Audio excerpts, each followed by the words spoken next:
తన కుమారుడి MBBS seat కోసం దాచుకున్న సొత్తును దొంగలు అపహరించిన కేసును మహంకాళి పోలీసులు 24 గంటల్లోనే ఛేదించి నిందితులను కటకటాలోకి నెట్టారు.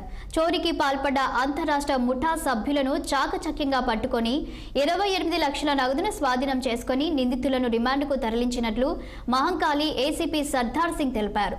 ఓల్డ్ బోయగూడలోని దీప్ ఇంజనీరింగ్ కంపెనీలో 2 రోజుల క్రితం అంతరాష్ట్ర దొంగల ముఠా సభ్యులు రాత్రివేళ షట్టర్ తాళాలు పగలగొట్టి దుకాణంలోకి ప్రవేశించి లాకర్లో దాచి ఉన్న 30 లక్షల నగదును అపహరించుకొని పారిపోయారు.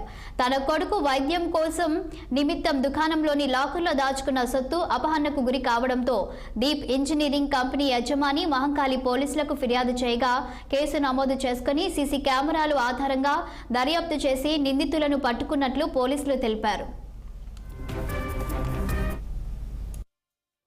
ప్రజల్లోనే ఓల్డ్ బోయగూడ లోపల దీపా ఇంజనీరింగ్ ఒక షాప్ ఉంటుంది. దాని యొక్క యజమాని జయేష్ కుమార్ రంజన్ అనే పాటిల్ అని అతడు ఫస్ట్ రోజు ఫిబ్రవరి 1 రోజు కాంప్లైంట్ ఇస్తారు.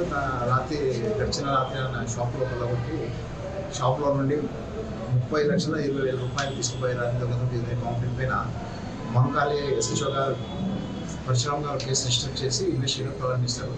ఈ ఇన్వెస్టిగేషన్లో భాగంలోనే మేము మా సిపి గారి ఆదేశానుసారంగా మా డీసీపీ సాధన రష్మి పెరిమల్ ఐపీఎస్ డీసీపీ నార్జోన్ గారి సూపర్విజన్ లోపల మేము 4 టీంలు తయారు చేయడం జరిగింది. మహంకాళి ఎస్హెచ్ఓ పరశురామ్ గారు ఒకటి, మహంకాళి డిఐ కుమార్ గారు ఒకటి, మరి Gangadhar SI Ramgopalpet and Srivardhan SI market inspector ద్వారా 4 టీంలు తయారు చేసి దీనిలో చాలా జాగ్రత్తగా పరిశోధన చేయడం జరిగింది. అయితే ఈ లాస్ట్ లోపల మనకు ఈ మహంకాళి ఏరియా లోపల ఉన్న లాడ్జ్ ఒకటి స్టార్ లాడ్జ్ అని ఒకటి ఉంటుంది. సితారా